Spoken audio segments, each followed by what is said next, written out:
We've spent an entire week with Apple's brand new iPad Air 4, so instead of focusing on the specs like everybody else does, I'm gonna explain why Apple gave the Air the features that it has, including things like the modern design and the all-new Touch ID power button. Because if the new iPad Air 4 does one thing, and one thing only, it gives us a glimpse into the future of Apple's iPad lineup. But before we get into all of that, let's talk about what makes the iPad Air seem like such a great deal.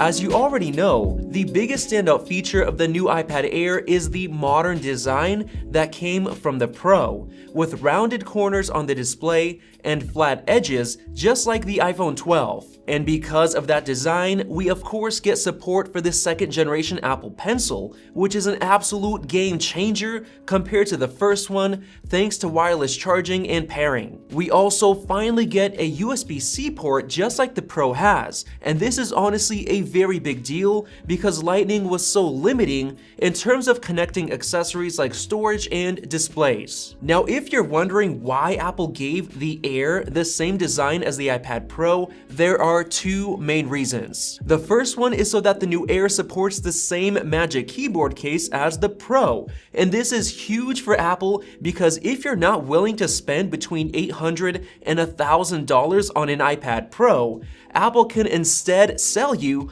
on the new iPad Air for $600 and then upsell the Magic Keyboard. And for reason number two, as soon as the 2018 iPad Pro came out with the new redesign, the iPad Air 3 took on the previous generation iPad Pro's 10.5-inch chassis. So it seems like the Air is the little sibling that gets all the hand-me-downs. Now, apart from the new design, the iPad Air just works great. The display is excellent for an LCD panel, everything feels very snappy, performance is incredible with the new A14 Bionic chip, which by the way, is much more powerful than the A14 in the iPhone 12, but I'll get into that in just a moment. A really weird choice was to give the iPad Air 4 a brand new Touch ID power button instead of just giving it Face ID like I personally was expecting. But what makes it even more weird is just how far Apple went out of their way to not put Face ID on the new Air. Two vice presidents from Apple called the Touch ID power button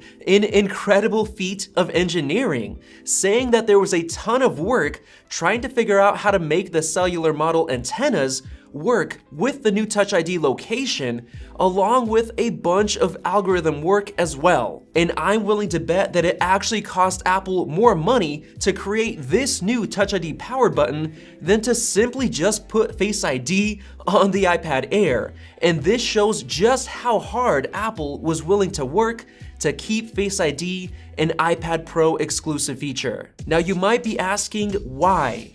Well, Apple had to be very careful to make sure that the iPad Air is a nice upgrade, but not nice enough to make the iPad Pro look like a bad value compared to the Air. That's why the Air doesn't get the larger camera bump with the ultra-wide camera and the LiDAR scanner. That's why the Air's USB-C port isn't as fast as the one on the Pro. They even went as far as to put basically the same exact display panel into the Air, but they gave it thicker bezels so that it would only be 10.9 inches instead of 11 inches on the Pro.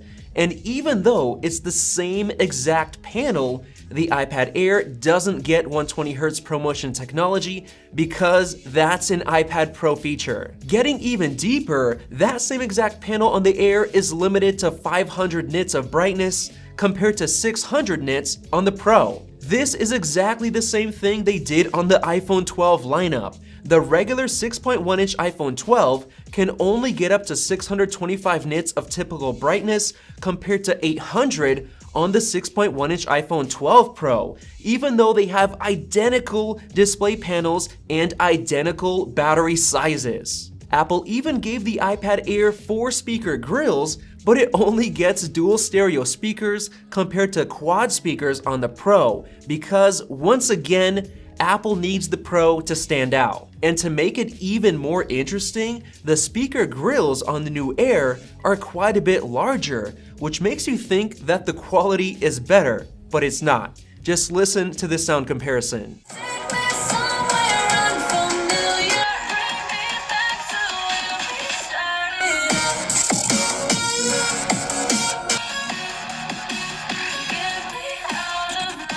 So in that case, why the new speaker grills on the Air? Well, I personally believe that these new larger grills are going into the 2021 iPad Pro next year. And that iPad Pro is also getting the new mini LED display, which this Air obviously doesn't have, and it might not have for a while, since that feature alone will cause people to pay more for the Pro, which is Apple's end goal. Now, since Apple tried so hard to avoid giving Face ID to the iPad Air, you can bet that this exact Touch ID powered button sensor is gonna go into the rest of Apple's lower-end iPads, like next year's redesigned iPad mini. And that new mini will also get the redesign with the flat sides, which means it's getting the second generation Apple Pencil, the new modern display with rounded corners, probably speaker grills on both sides, and it's almost certainly getting a price bump from the current $399 to $499. However, the budget $329 iPad is probably gonna stick with the older design for at least one more year, and I'm willing to bet that the 2021 budget iPad will quite literally have the same frame as the 10.5-inch iPad Air 3, and I'm willing to bet that the new one is gonna come with the A14 Bionic chip, and it's gonna start at a higher $399. All of this wild speculation can be made just by analyzing the features that Apple put into the iPad Air 4, as well as looking into Apple's trends from the past, like them recycling older iPad frames into lower-end iPads. But getting back into the new iPad Air, let's talk about the performance of the A14 Bionic chip. While the CPU performance is still behind the Pro's A12Z chip, the graphics performance is what really matters, because that's the main limitation. And with the A14, it's absolutely insane, being better than the iPad Pro, which we didn't expect from Apple's own performance gain numbers that they gave us during the September event. The A14 chip basically means that games and apps are gonna run as smooth as butter on the new iPad Air 4. And Apple might seem a bit crazy for making the Air so close to the iPad Pro, especially in terms of graphics performance, but keep in mind that the Pro hasn't really been upgraded since 2018. Yes, I know there's the new 2020 iPad Pro, but that was barely improved at all. The A12Z chip is quite literally the same exact chip as the A12X, except that they enabled the 8th graphics core. That's it. In my personal opinion, I feel like the only reason we have the 2020 Pro with the imposter A12Z chip is because Apple knew that the mini LED displays would be delayed due to the COVID lockdowns. So they slapped on some of the other features that they were working on, and they put it up for sale to take advantage of the lockdown demand. So what I'm trying to say is that while the new iPad Air looks like an iPad Pro killer, Apple's gonna release a new iPad Pro within half a year, and it's gonna blow the roof off of this iPad Air. I'm expecting anywhere from 20,000 to 25,000 Metal Graphics score in Geekbench 5, which is rivaling the graphics performance of Apple's $2,400 16-inch MacBook Pro. And we know that the new iPad Pro is gonna have insane performance because the upcoming Apple Silicon Macs are gonna be built on the A14X chip.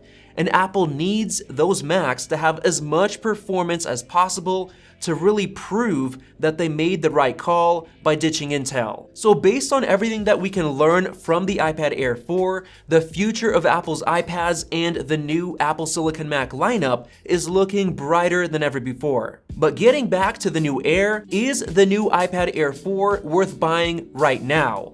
Well, If you can't see yourself spending at least $800 to $1,000 on an iPad Pro, then absolutely yes. The base 64 gigs of storage is definitely the Air's biggest downside, but it's still a great purchase because it falls in line with Apple's modern design scheme, looking just like the iPhone 12 lineup, so it looks up to date and current. And on top of that, I don't think that the iPad Pro is getting redesigned just yet. So that means that next year's iPad Air is gonna stick with the same design. Or Apple could even skip next year completely. So in 4 to 5 years, the iPad Air 4 is still gonna look modern, while the older current iPads like the budget iPad and the current iPad mini 5 are gonna look ancient. So right now is the perfect time to buy the new iPad Air. But if you can see yourself buying the 2021 iPad Pro, which will most likely have a shockingly powerful A14X chip and a new mini LED display, then I would honestly just wait another 6 months to see what the new Pro will offer. Hopefully you guys enjoyed this review, and if you did, go ahead and tap the like button and click the circle above to subscribe for more videos like this one, and definitely check out our iPad Air comparison videos right over there. Thanks for watching, and we'll see you in the next one.